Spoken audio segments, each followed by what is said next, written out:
6 years. That is how long Social Security has left before the trust fund hits zero and your check gets cut by 28% overnight. Not 10 years. Not 20. 6. The Congressional Budget Office moved the insolvency date forward this month. And nobody told you. 75 million Americans depend on Social Security right now. More than 17 million seniors are already economically insecure, living below 200% of the poverty line. Half of all retirees rely on Social Security for the majority of their income, and the system that keeps 16.5 million elderly Americans above the poverty line is 6 years from running out of money.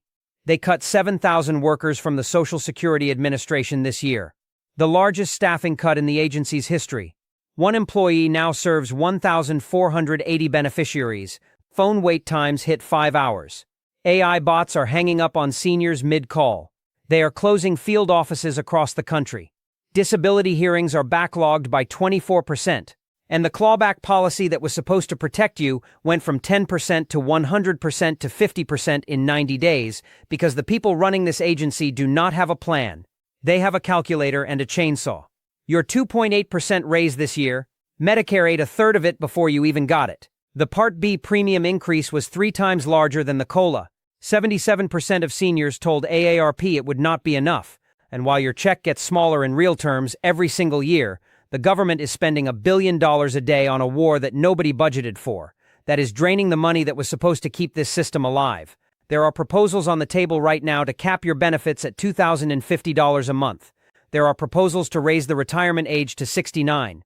There are proposals to focus benefit cuts on people between 62 and 74, because economists say you are young enough to go get a job, and Congress has not passed a single major reform to Social Security since 1983. 43 years of warnings, 0 action, 6 years left on the clock. I have 10 things every American over 60 needs to know right now.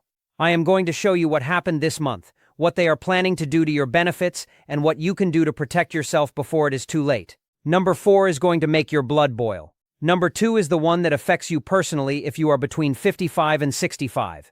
And number 1 is the hardest truth nobody in Washington will ever say to your face. Let's get into it. All right, if you are over 60 years old right now, or you have parents who are, I need you to pay very close attention to what I am about to say, because something happened this month that directly affects how much money you or your family is going to receive from Social Security, and the timeline just got shorter. In February 2026, the Congressional Budget Office released its updated baseline projections, and buried inside that report was a number that should have been front-page news everywhere, but was barely covered at all. The CBO now projects that the Social Security Old Age and Survivors Insurance Trust Fund will be depleted by fiscal year 2032. That is a full year earlier than the Social Security trustees estimated just last year, when they projected 2033. 1 year may not sound like a lot, but when you are talking about the single largest source of retirement income for 75 million Americans, moving the deadline forward by 12 months means 12 fewer months of full benefits, 12 fewer months for Congress to act, and 12 more months of compounding damage if they do not. And let me be really clear about what depletion means, because a lot of people hear this and think Social Security is going to disappear. It is not going to disappear. But when the trust fund runs out, the program can only pay out what it brings in through payroll taxes.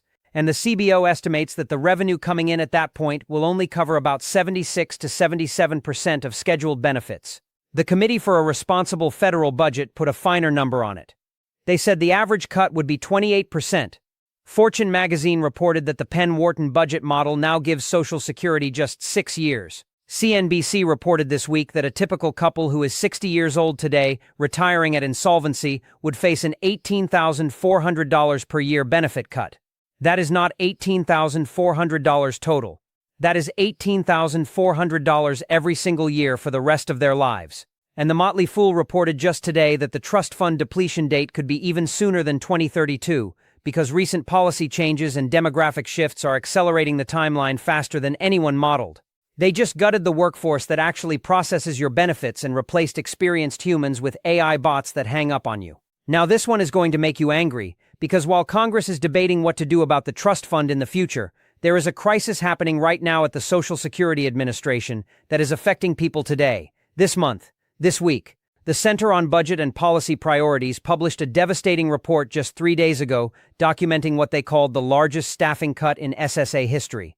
The Trump administration, working through the Department of Government Efficiency, pushed out 7,000 workers from the Social Security Administration. 7,000. The agency had roughly 58,000 full-time workers in fiscal 2024. The 2026 budget calls for just 50,278, a drop of 7,720 positions. And they did not do it surgically. They did not identify redundant positions and carefully restructure. They offered financial incentives for mass resignations, threatened mass layoffs and forced relocations, and eliminated entire offices. The CBPP report found that SSA hired fewer than 100 employees in all of 2025, the lowest number on record, and less than 2% of hiring in a normal year. Fewer than 850 of SSA's 50,000 remaining employees are in their first 2 years of service. The pipeline of trained replacements has been destroyed. The American Federation of Government Employees reported that one SSA employee is now expected to serve 1,480 beneficiaries. And the consequences are hitting people right now.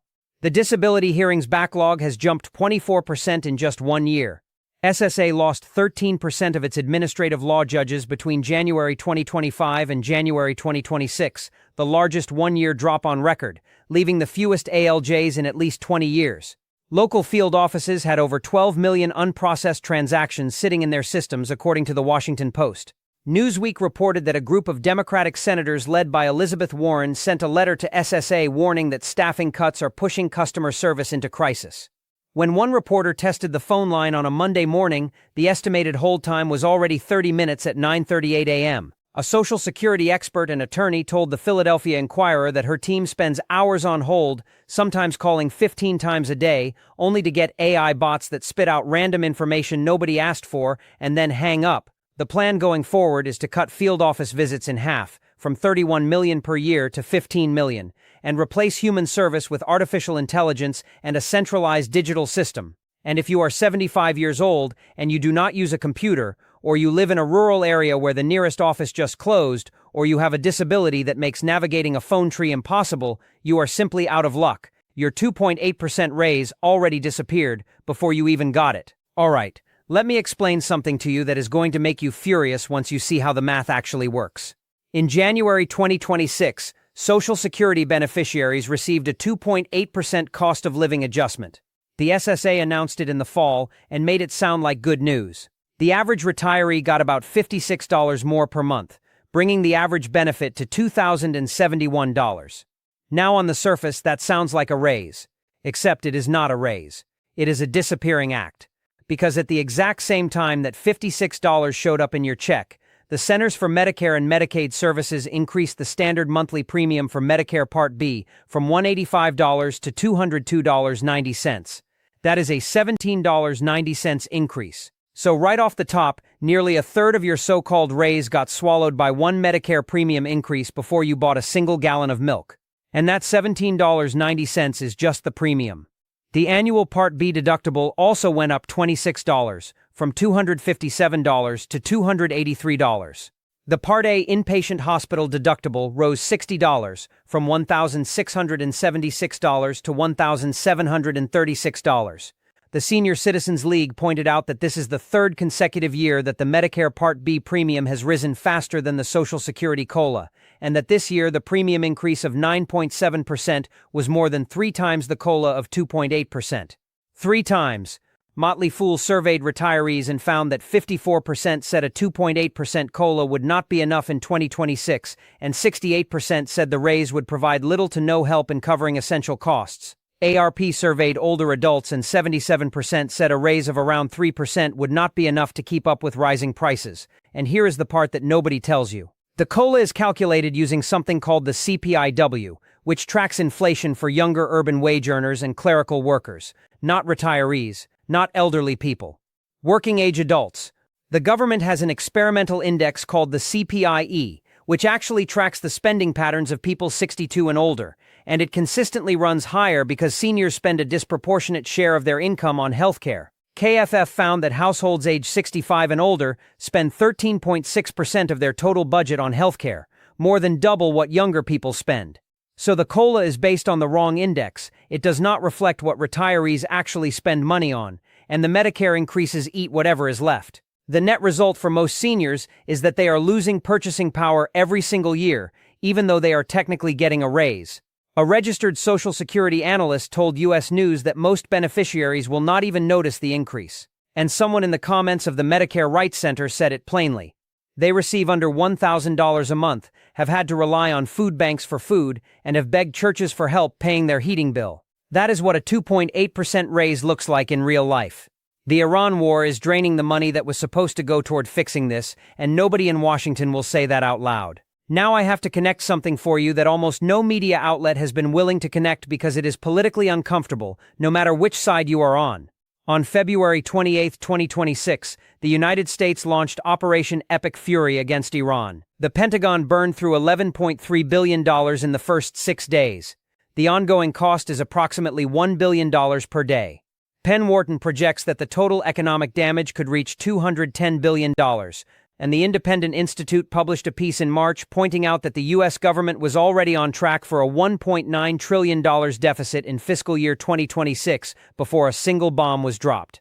Now think about what that means for Social Security. Every dollar that goes to the war is a dollar that is not available for domestic spending. Every dollar added to the deficit is a dollar that has to be borrowed, which adds to the interest payments, which are already consuming over $1 trillion a year. The Committee for a Responsible Federal Budget has been warning for months that multiple trust funds are approaching insolvency at the same time. The Highway Trust Fund depletes by 2028. Social Security retirement hits zero by 2032. And instead of addressing any of this, we just launched a war that the Congressional Budget Office did not account for in any of its baseline projections. The CRFB explicitly warned that there is no plan to reduce the government's excessive spending and that the new military spending would require the government to borrow more on top of the $1.9 trillion deficit it was already going to run. Fortune magazine reported that the national debt crossed $39 trillion on March 17. The 75-year fiscal gap widened from 4.3% to 4.7% of GDP in a single year. And every economic model that projects Social Security's solvency is now running on assumptions that no longer hold because nobody modeled a war that costs $1 billion a day. So when someone asks you why Social Security is running out of money, part of the answer is demographics, and part of the answer is structural. But part of the answer right now today is that the government chose to spend $1 billion a day blowing things up in the Middle East instead of securing the retirement income of 75 million Americans. And both parties are responsible because both parties voted for budgets that made this possible, and neither party has put forward a comprehensive plan to save Social Security while simultaneously funding a war. You cannot do both. The math does not allow it. And the people who will pay the price are the ones who are over 60 right now and counting on a check that is about to get a lot smaller. There is a proposal on the table right now to cap your benefits at $2,050 a month, and most people have no idea it exists. This one is going to scare some of you because it is not a hypothetical. It is an actual proposal being discussed right now in policy circles, and if something like it gets implemented, it would fundamentally change what Social Security looks like for millions of Americans. CNBC reported this week on a proposal from Andrew Biggs of the American Enterprise Institute and a co-author that would cap monthly Social Security benefits at $2,050 in 2024 dollars. That means if you were expecting to receive $2,500 or $3,000 a month based on your earnings history and your years of paying into the system, this plan would cut you to $2,050 and redirect the savings to keep the trust fund solvent for a few more years. They say approximately half of beneficiaries would still receive their full scheduled payments. The other half, those with higher benefit levels, would see progressive reductions. Now, the proponents argue that this approach would prevent an across-the-board cut that would hit everyone, including the poorest retirees. And I understand that argument. But here is what concerns me about it. $2,050 a month is $24,600 a year. That is barely above the poverty line. And for someone who worked 40 years, paid into Social Security their entire career, and was told they would receive a benefit that reflected their contributions, being capped at $2,050 regardless of what they paid in is not reform. It is a breach of the deal they were promised. And that is not the only proposal floating around. The CRFB published a paper just 3 days ago proposing a 6-figure limit that would cap the maximum annual benefit a couple could receive at $100,000 or $50,000 for a single retiree. Another approach from the American Enterprise Institute would focus cuts on retirees aged 62 to 74 on the theory that younger retirees could re-enter the workforce to make up the lost income. And the Penn Wharton budget model released a report this month modeling 5 different reform packages ranging from all tax solutions to all benefit cut solutions, They found that the most aggressive benefit cut option, which includes raising the retirement age to 69, would produce a 6.1% GDP boost by 2060. The tax-heavy option only produces a 2.4% GDP increase. So the economists are telling Congress that cutting your benefits is better for the economy than raising taxes on the wealthy. And that is the direction this is heading. The question is not whether benefits are going to be changed. They are. The question is whether you are going to find out about it before or after it happens to you. Because right now, most Americans have no idea that these proposals exist, and no idea that the people writing them are the same people advising the politicians who will vote on them. The demographic time bomb behind all of this is worse than anyone is telling you. Everything I have talked about so far, the insolvency date, the staffing cuts, the COLA that does not keep up, the war spending, the benefit cap proposals, all of it is a symptom of one underlying problem that nobody wants to address because there is no political upside to telling voters the truth about it. The demographics of this country have fundamentally shifted, and the math that Social Security was built on no longer works. When Social Security was created in 1935, the ratio of workers paying into the system to retirees drawing out of it was roughly 42 to 1. By 1950, it was 16.5 to 1. By 2000, it was 3.4 to 1. And right now it is approaching 2.7 to 1, and falling. The baby boomer generation, which is the largest generation in American history, is retiring at a rate of roughly 10,000 people per day. Every single day, 10,000 Americans cross the line from paying into Social Security to drawing from it. And the generation behind them, millennials and Gen Z, are smaller, earn less relative to the cost of living, and are having fewer children. The Motley Fool reported that the most recent data from the National Survey of Family Growth shows a stark drop in expected births for women aged 15 through 24. That means the generation that is supposed to replace the boomers in the workforce and fund Social Security through their payroll taxes is going to be even smaller than projected. This is a compounding problem. Fewer workers means less payroll tax revenue coming in. More retirees means more benefits going out. And the gap between what comes in and what goes out widens every single year. The Social Security trustees found that the program faces a 75-year actuarial deficit equal to 3.82% of taxable payroll, which is its largest shortfall in nearly half a century. And on top of the birth rate decline, immigration policy changes have reduced the number of working-age immigrants entering the labor force. The Motley Fool pointed out that the current administration's actions to reduce immigration, if sustained long-term, will speed up the timeline toward trust fund depletion and increase the size of the benefit cuts when it runs out. Because immigrants, particularly younger working-age immigrants, are net contributors to Social Security. They pay in, but many do not collect for decades or at all. Removing them from the system makes the math worse for everyone who is already in it. So the demographic picture is this: too many retirees, not enough workers, declining birth rates, reduced immigration, rising life expectancy, which means people are drawing benefits for longer, and a payroll tax base that is not growing fast enough to cover the promises that were made. This is not a crisis that snuck up on anyone. The Social Security Administration has been publishing warnings about this exact scenario in its annual trustees report for decades. And yet Congress has not passed a major reform to Social Security since 1983. 43 years of warnings, zero action. And now the clock says 6 years. The government already took money back from 670,000 seniors last year, and most of them did nothing wrong. This one makes my blood boil. And if you are a senior or you have a parent on Social Security, I need you to hear this because it could happen to you and you would have no warning. The Social Security Administration has a practice called overpayment clawbacks. What that means is that if the SSA determines at some point that it paid you more than it should have, even if the error was entirely the government's fault, even if it happened years ago, they will send you a letter demanding the money back. And if you do not respond within 90 days, they will start withholding money directly from your monthly benefit check. According to KFF, approximately 670,000 beneficiaries had their benefits docked for overpayment last year. Between fiscal years 2015 and 2022, the SSA made nearly $72 billion in overpayments. And a KFF Health News and Cox Media Group investigation found that clawbacks have left some seniors homeless. Let me say that again. The government overpaid them, then demanded the money back. And when they could not repay, it took their entire check and they lost their housing. Under Biden, the clawback rate was dropped to 10% of your monthly benefit. Then in March 2025, the Trump administration through DOGE reinstated 100% withholding, meaning your entire check could disappear.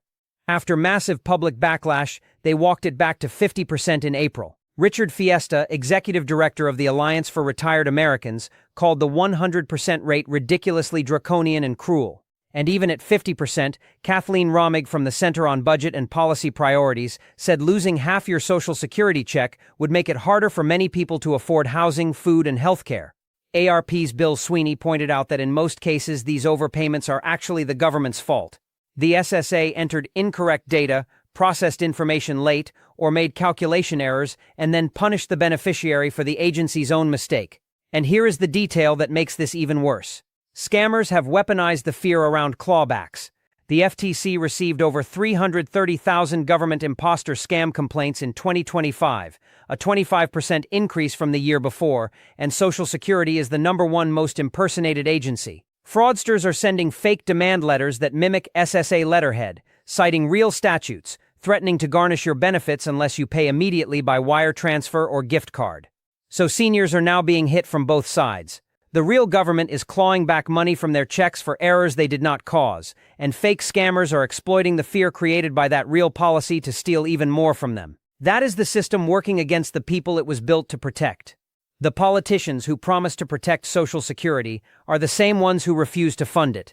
Every single election cycle, every single time, you hear the same thing from both parties. We will protect Social Security. We will not cut your benefits. Social Security is a sacred promise, and then nothing happens.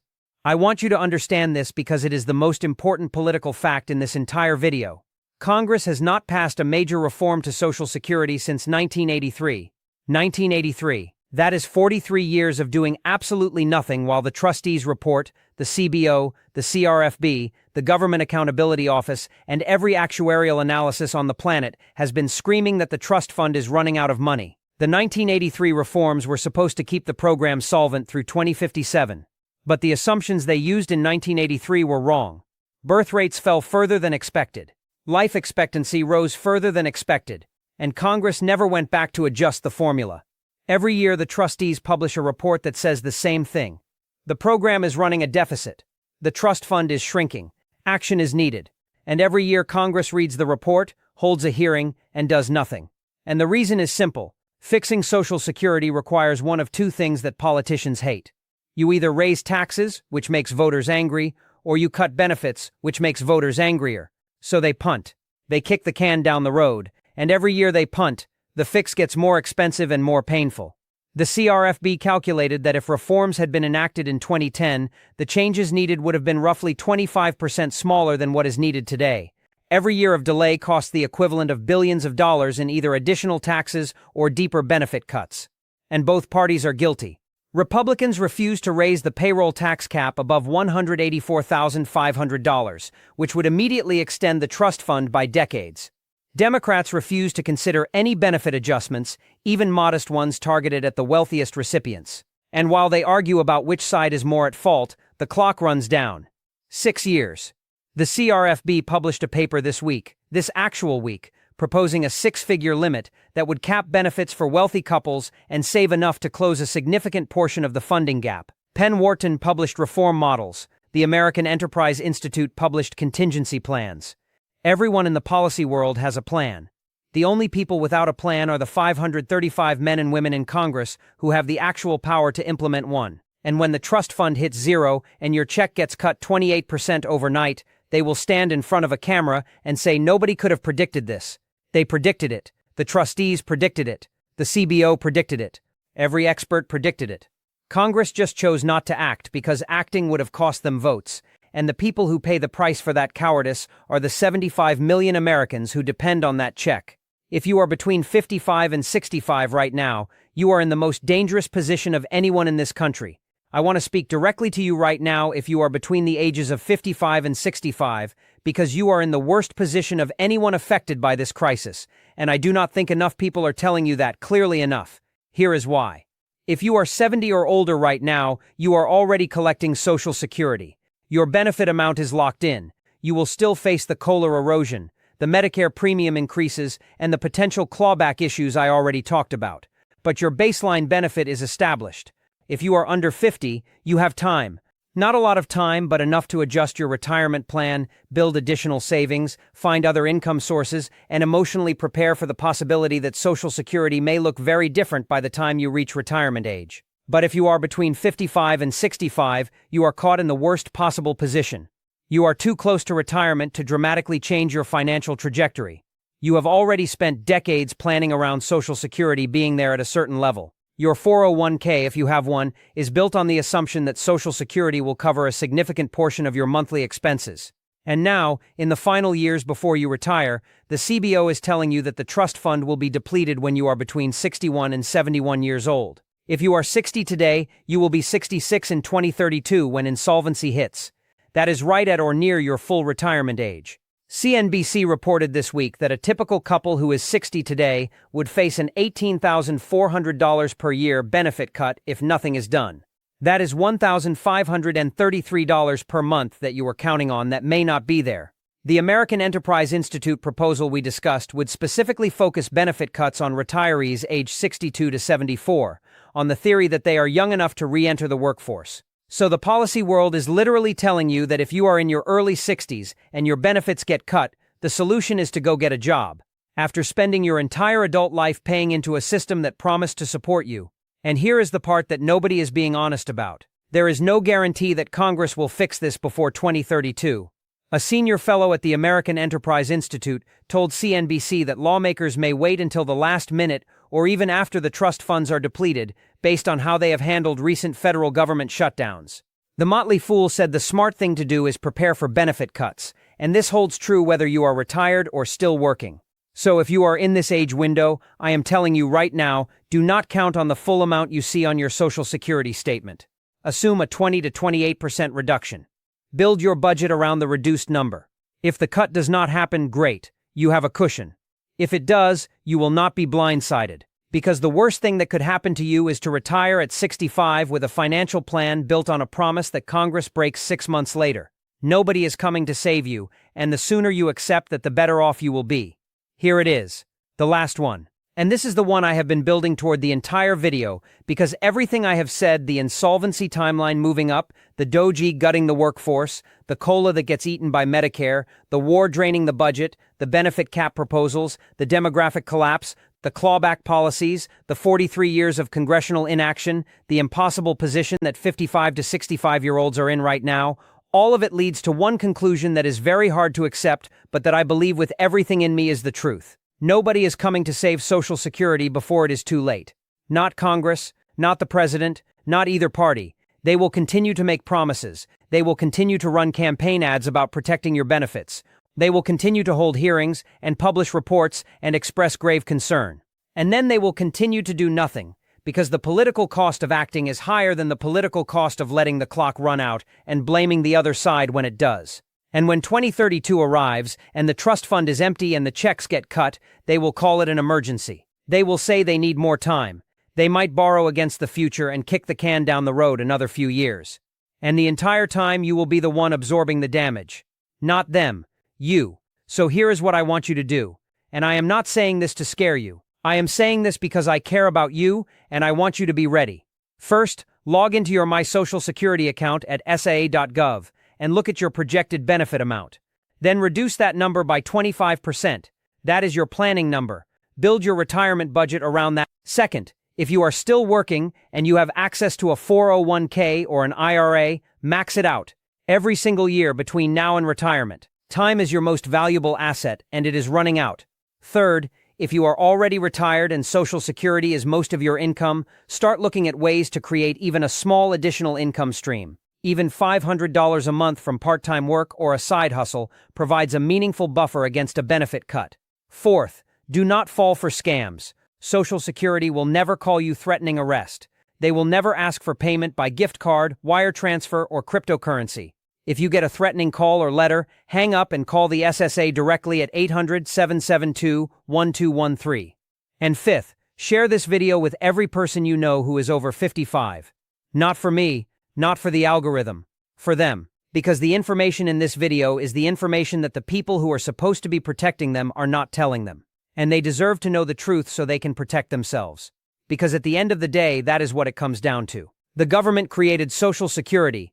The government promised to fund it. The government failed to fund it.